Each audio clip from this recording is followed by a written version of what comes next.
सन्माननीय अतिथी, समोर बसलेले सर्व माझे बंधू भगिनी, विद्यार्थी मित्र, पत्रकार बंधू, पोलीस बंधू, सगळ्यांना माझा नमस्कार.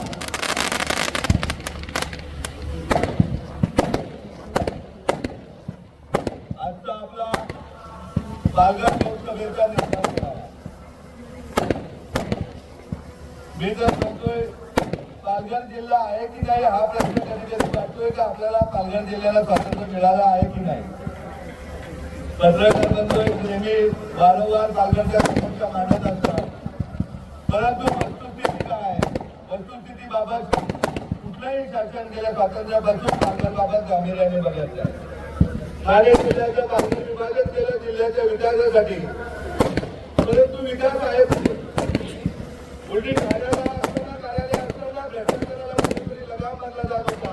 पालघर झाल्यानंतर फक्त मुका आणि आदिवासी जिल्हा आहे.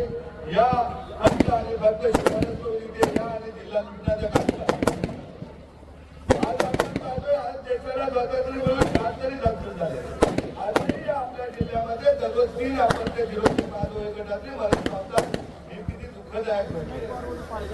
15 दिवसांनी आपण पाहतोय एक तारीखला जात असताना पोटाच्या बाळासहित रस्त्यामध्ये मरण पावते किंवा रस्त्यामध्ये आपण बघत आहोत. आजही आमचा जव्हार मोखाड्यातील आदिवासी बांधव 30 ते 35% रोजगारासाठी या जिल्ह्यातून दुसऱ्या जिल्ह्यामध्ये जातो. तिथे आमच्या भगिनींवरती अत्याचार होतात. तिथे त्यांच्या मुलांच्या शिक्षणाच्या प्रश्नाबाबत कुठला तरी लोकप्रतिनिधी, कुठला तरी प्रशासनाचे अधिकारी कधीतरी बोलतो का बनतो? कधीतरी ऐकलं का कुठल्या जिल्हाधिकारी जाऊन या प्रश्नाबाबत सांगतात या जिल्ह्यातील कुठलाही आमचा आदिवासी बांधव रोजगारासाठी दुसऱ्या जिल्ह्यामध्ये जाता कामा नये? का आम्हाला वाटत नाही? आजही या जिल्ह्यामध्ये 35%हून जास्त शिक्षकांची संख्या कमी आहे जिल्हा परिषदेमध्ये. असं असताना सुद्धा जिल्हा प्रशासन किंवा लोकप्रतिनिधी संगनमताने 600 शिक्षक सोडण्याचा घाट करतात आणि तो घाट थांबवल्यानंतर ते चौथालेले जे कुत्रे असतात ते कुत्रे कुठेतरी कुठल्या ना कुठल्या नावाने आपल्याला बदनाम करण्याचं काम करत असतात. मी अगदी बोलतोय, मगाशी दिनेश बोलला, मी जाहीर बोलतो, जर त्या पेसा केसशी माझा काही संबंध असेल तर या जिल्ह्यामध्ये ना मी समोर मरण, सगळ्यांसमोर मरण पत्करीन जर माझा कुठला संबंध असेल तर. परंतु याच लोकप्रतिनिधींना, याच राजकारण्यांना जेव्हा 750 शिक्षक सोडायचे होते, यामध्ये मोठ्या प्रमाणामध्ये अपार करायचा होता आणि तो अपार रोखल्यानंतर त्यांनी कुठेतरी समाजाला, अत्याचारी समाजाला दुर्लक्षित करण्यासाठी किंवा स्वतःच्या खुर्च्या वाचवण्यासाठी आपल्या नावाने बोंब केलेली. मी अगदी संध्याकाळचा टाइम अगदी मनापासून सांगतोय का पेसाच्या केसशी माझा कुठलाही संबंध नाही. मी कधीही अशी कुठलीही याचिका टाकली नाही. मी या जिल्ह्यामधील शिक्षक सोडायला लावले होते, ते शिक्षक रोखण्यासाठी माननीय उच्च न्यायालयामध्ये याचिका टाकली आणि माननीय न्यायाधीशांना समजावून सांगितलं का हा आदिवासी जिल्हा आहे, हा इथे शेतकऱ्यांचा, शेतमजुरांचा, मच्छीमारांचा जिल्हा आहे. इथल्या विद्यार्थ्यांना जर शिकवलेला आधीच हा जिल्हा पीडित आहे. इथे कुठलाही प्रकल्प आला तर आमच्या बांधवांना लुटलं जातंय. अक्षरशः आया बहिणींची आबरू काढून लुटलं जातं हे आपल्याला सर्वांना माहिती आहे. आज बघायला गेलं तर बुलेट ट्रेन, बडोदा एक्सप्रेसवे, अनेक प्रकल्प, कवडास आणि सूर्या प्रकल्प, तर या प्रकल्पामध्ये जे प्रकल्प पीडित लेंडी राहू दे, खडखड राहू दे, या अनेक प्रकल्पामध्ये आमच्या बांधवांची, शेतकरी बांधवांची लूट झालेली. अगदी सांगतोय, बडोदा एक्सप्रेसवे आणि बुलेट ट्रेन मध्ये तर अनेक मोठमोठे पदाधिकारी सहभागी होते, अधिकारी सहभागी होते का ज्यांनी बँकेच्या अकाउंट मध्ये आदिवासी बांधवाच्या, शेतकऱ्याच्या पैसे आल्यानंतर त्या खात्यामधूनच, बँकेतूनच पैसे काढलेले, करोडो रुपयाची लूट इथल्या शेतकऱ्यांची झालेली. याबाबत का ना आमचे लोकप्रतिनिधी आवाज उठवत? का आमचं प्रशासन मुख गिळून गप्प बसलेलं आहे? त्यांनी आवाज उठवायला नको का? तिथे आमच्या शेतकऱ्यांची लूट झालेली आहे. या जिल्ह्यामध्ये आरोग्याचा प्रश्न आपण बघितला का? जिल्ह्यामध्ये 30 ते 40% आरोग्य यंत्रणेमध्ये कर्मचारीच नाहीत. अशा परिस्थितीमध्ये आमच्या जिल्ह्यामध्ये माणसं राहतात की जनावरं राहतात हा प्रश्न निर्माण होतो. परंतु प्रत्येक आवाज जातो, प्रत्येक वेळेस सांगितलं जातं बालविवाह होतो, त्यामुळे कुपोषण होतं. आज जिल्हा विभाजन होऊन 10 वर्ष झालेले. का आमचं सिव्हिल रुग्णालय झालं नाही आतापर्यंत?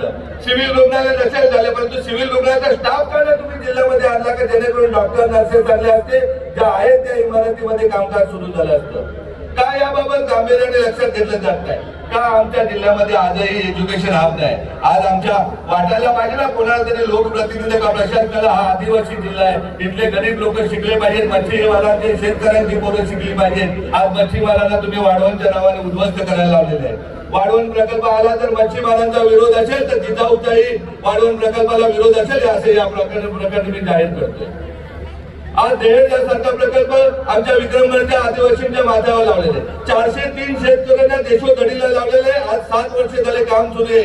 अनेक न्यायालयाच्या लढाया आम्ही लढतोय, आदिवासी बांधव लढतायत, ग्रामपंचायती ठराव करून काम थांबवण्याबाबत बघतात. कायदा म्हणतोय का जो प्रकल्प जिथे पेसा ग्रामपंचायत तिथे साठा प्रकल्प पाण्याचा करता येत नाही, करायचा झाला तर सिंचन प्रकल्प तोही ग्रामपंचायतीने मंजुरीनेच करावा लागतो. तरी सुद्धा एकही रुपया मोबदला न देता आमच्या शेतकरी बांधवांना देशोधडीला लावलेले. का याबाबत आमचे लोकप्रतिनिधी का निर्धार करावा लागतो? का आम्हाला जिजाऊला हा अट्टहास करावा लागतो? का बाबा निर्धार केला पाहिजे? मी सांगतोय बंधू भगिनींनो, या जिल्ह्याच्या वतीने एक जिल्ह्याचा भूमिपुत्र म्हणून शब्द देतोय. यापुढे येणाऱ्या कुठल्याही निवडणुका राहू दे, ज्याला समाजाची जाण असेल, ज्या लोकप्रतिनिधीला परत निवडून यायचं असेल त्यांनी पहिल्यांदा बडोदा एक्सप्रेसवे, बुलेट ट्रेन, वाढवण प्रकल्प, देहेळचा प्रकल्प, लेंडी प्रकल्प, खडखड प्रकल्प किंवा सूर्या दामणीचे प्रश्न मार्गी लावले पाहिजे. त्याला निवडणुकीला उभं राहण्याचा अधिकार आहे. अन्यथा जिजाऊ सर्वच्या सर्व ठिकाणी स्वतःच्या सीट उभ्या करेल आणि तरुण दिनेश सारखी पोरं उभे करेल एवढा शब्द आपल्याला देतो. प्रत्येक वेळेस निवडणुका आल्या का गोड गोड आश्वासनं आपल्याला दिली जातात. आज आपण माणसं नाहीत का? मुंबईच्या बाजूला असलेला हा जिल्हा, एका बाजूला वसई महानगरपालिका महानगर आहे, तर एका बाजूला हा ट्रायबल एरिया आहे, एका बाजूला मच्छीमार राहतात, मध्ये कुणबी समाज राहतो, आगरी समाज राहतो, पुढे आदिवासी समाज राहतो. सर्व समाज पुण्या गोविंदाने राहत असतात, परंतु या समाजाच्या समस्यासाठी कोणीही बदलत नाही. आज आपल्याला आम्हाला निर्धार करायचा आहे. शासन करेल तेव्हा करेल. जर एका शेतकऱ्याचा मुलगा इथे बसून बोलतोय का गेल्या 15 वर्षामध्ये या जिल्ह्यामध्ये 8 सीबीएसई स्कूल काढलेले आहेत, 45 पूर्ण कोकणामध्ये स्पर्धा परीक्षा वाचनालय काढले, 31 पोलीस अकॅडमी, 30 क आणि ड चे जर अभ्यासिका काढलेले, तर तुम्ही आम्ही मिळून कुठली गोष्ट अशक्य नाही दादा तयार. आपण आपल्या जिल्ह्याचा विकास करू. बाहेरचे कोणी आलेले आपल्या जिल्ह्याचा विकास नाही करणार, मग ते लोकप्रतिनिधी राहू दे किंवा अधिकारी राहू दे. आपलं स्वप्न आहे की या जिल्ह्याचा जिल्हाधिकारी या जिल्ह्यातूनच झाला पाहिजे. नुकताच झालेल्या एमपीएससीच्या रिझल्ट मध्ये 3 आदिवासी मुलं आपले डेप्युटी कलेक्टरचे इंटरव्ह्यू दिलेले आहेत. ललित मौले आहेत, त्यामध्ये दिवा आहेत, कल्पेश भावर आहेत. तुम्हाला मी सांगतो वेळ गेलेली नाहीये. आजचा निर्धार तुम्हाला यासाठीच बोलवलाय का तुम्ही जेव्हा जेव्हा आवाज द्या तेव्हा जिजाऊ आपल्या बरोबर असेल. ज्या विद्यार्थ्यांचं शिक्षण थांबत असेल त्या विद्यार्थ्यांचं शिक्षण पूर्ण करण्यासाठी जिजाऊ आपल्या बरोबर एका कुटुंबाप्रमाणे. आजही इयत्ता 8वी नंतर पत्रकार बंधूंनो हजारो विद्यार्थ्यांचं शिक्षण थांबलं जातं. 10वी नंतर कॉलेजेस नाही म्हणून हजारो मुली आमच्या घरी बसून लग्न करून दिलं जातं. आई वडिलांचं त्यांचं शिक्षण थांबलं जातं. का त्यांना शिक्षणाचा अधिकार नाही का? मी काल परवा अरविंदच्या बरोबर पोलीस अकॅडमी बद्दल चर्चा करत असताना समजलं. अरविंद बोलला, आप्पा आपल्या आदिवासी बांधवांकडे डाळ तांदूळ घेऊन येतात आणि डाळीचे पाण्यावरती बिचारे जेवत असतात. म्हटलं अरविंद पुढच्या 15 दिवसामध्ये असं नियोजन कर का या विद्यार्थ्यांना जेवण आपण. आप्पा सांगतो या मुली जर घरी गेल्या आणि त्यांचं शिक्षण थांबलं का आई वडील लगेच लग्न करून देतात, त्या कशा पोलीस होणार आहेत? म्हटलं त्या मुली आपल्या घरच्या मुली आहेत, त्या तेजूप्रमाणे आपल्या माझ्या मुली समजून त्यांना शिक्षण देण्याचं काम जिजाऊ करेल. आज जिजाऊ करते म्हणून बोलते. आज इतका मोठा जनसमुदाय काय येऊ शकतो? अनेक लोकांनी बोंबा ठोकल्या होत्या पेशाच्या विरोधात. निलेश सांबरे जाऊ नका आदिवासी बांधव. काय येऊ शकतो? निलेश सांबरेचं एक विधान आहे. इयत्ता 9वी पासून त्याने जेई नीटचे क्लासेस सुरू केलेले, जेणेकरून आदिवासी बांधव आमचा डॉक्टर झाला पाहिजे, भगिनी डॉक्टर झाली पाहिजे. आदिवासी माणूस आमचा IIT ला गेला पाहिजे, IIT होऊन त्यांनी करोडो रुपयाची पॅकेज घेतली पाहिजे आणि सन्मार्गाने आमची गरिबी दूर झाली पाहिजे. आपल्याला मनापासून वाटतं का आपल्याला हा जिल्हा भूमिपुत्रांचा, इथल्या विद्यार्थ्यांचं शिक्षण झालं पाहिजे, इथल्या आमच्या माता भगिनींच्या आरोग्याची काळजी घेणे एक पुत्र म्हणून आपली जबाबदारी त्या दृष्टीने काम करते. आम्ही का बोलू शकतो? कुठल्या लोकप्रतिनिधींनी काढले हॉस्पिटल सांगा तुम्ही, कुठल्या लोकप्रतिनिधी शाळा काढल्या त्या सांगा.